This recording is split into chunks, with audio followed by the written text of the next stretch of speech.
అందరికీ నమస్కారం.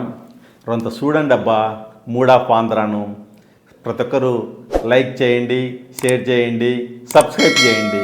ఇది మన ఛానల్, మన అందరి ఛానల్. కూటమి నాయకులు అప్పుడే కొట్టుకోవడం, తిట్టుకోవడం, తన్నుకోవడం అన్నీ చేస్తుండారు.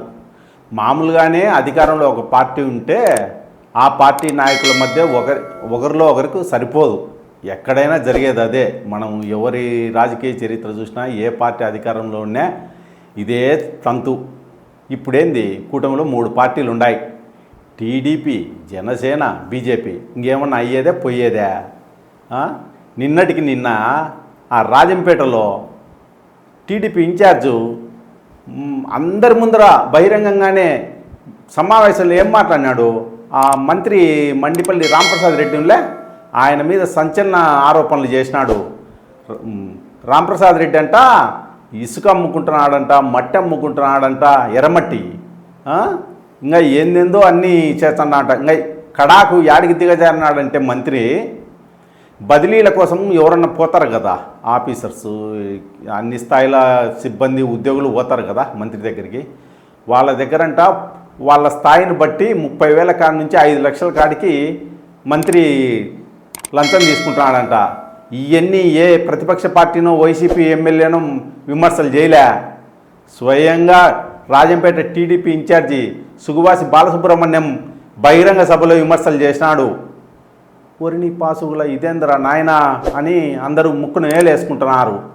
ఏమంటే మొన్ననే ఒక 3-4 రోజులు అనుకుంటా ఈ అన్నా క్యాంటీన్లు ప్రారంభించినారు కదా, మళ్ళీ ఒక 75 రాష్ట్ర వ్యాప్తంగా.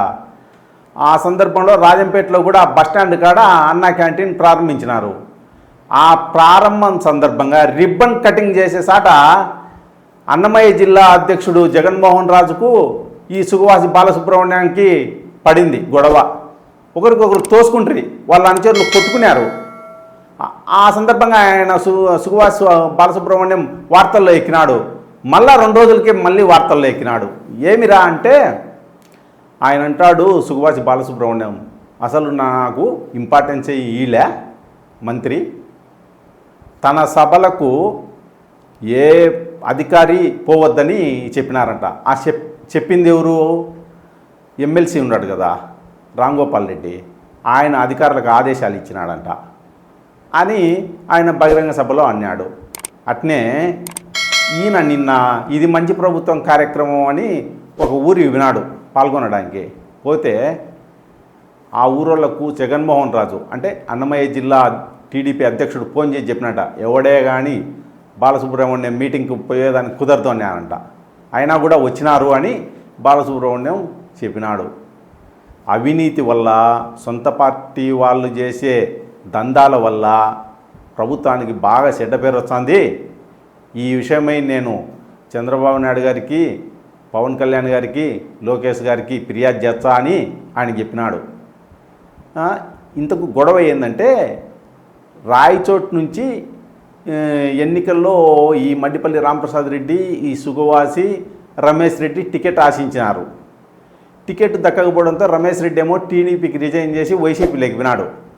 ఇంకా సుగువాసి ఉన్నాడు కదా, సుగువాసి అప్పటికే పార్టీకి కొంత ఫండ్ ఇచ్చినాడని సమాచారం. అయితే సుగువాసిని కాదని మండిపల్లికి టికెట్ ఇచ్చినారు. ఇంకా సుగువాసికి అన్నోసారి అడ్జస్ట్ చేయాలి కదా, అందుకని ఆయన్ను నాన్ లోకల్ అయినప్పటికీ రాజంపేటకు పోయి పంపి టికెట్ ఇచ్చినారు. సరే, రాష్ట్రమంతా కూటమి ఒక సునామీలా ఫలితాలు సాధించినప్పటికీ రాజంపేటలో మాత్రం సుగువాసి ఓడిపోయినాడు. ఆ బాధ కొంత ఉంది ఆయనలో. రాయచోట్ల అంటే నేను గెలిచిండేవాడిని అనేది ఆయన బాధ. సరే, ఓడిపోయినాడని చెప్పి వాళ్ళు అసలు పంకీ లేదని ఆయన బాధపడుతున్నాడు. ఇదే రాజంపేట అని కాదు, కూటమిలో ఇంకా అక్కడక్కడ గొడవలు జరుగుతున్నాయి. నెల్లూరు జిల్లా కావలిలో కూడా ఇట్టే తన్నుకుంటున్నారు, ఒకరికొకరు నరుక్కుంటామంటున్నారు. ఆ కావలి ఎమ్మెల్యే అయితే కావ్యకృష్ణారెడ్డి తన పైన లోకేష్కి ఎవరో కంప్లైంట్ చేసినాడని కొడకల్లారని నరుకుతా ఒక్కొక్కని అని చెప్పినాడు. మళ్ళీ ఆయన కౌంటర్గా ఆయనకు వ్యతిరేకులు టీడీపీలోనే ఉండేవాళ్ళే ఎవరో మాలేపాటి సుబ్బానాయుడు, ఇంకొక ఆయన రవిచంద్ర అంట ప్రెస్ మీట్ పెట్టి వార్నింగ్ ఇచ్చాను. మేమేమన్నా లోకేష్కు మా బాధలు చెప్పుకోకూడదా, లోకేష్ని కలిసే మమ్మల్ని నరుకుతావా రా చూచాం అని వాళ్ళు సవాలు విసిరినారు. అట్లుంది ప్రస్తుతానికైతే కూటమిలో వ్యవహారం.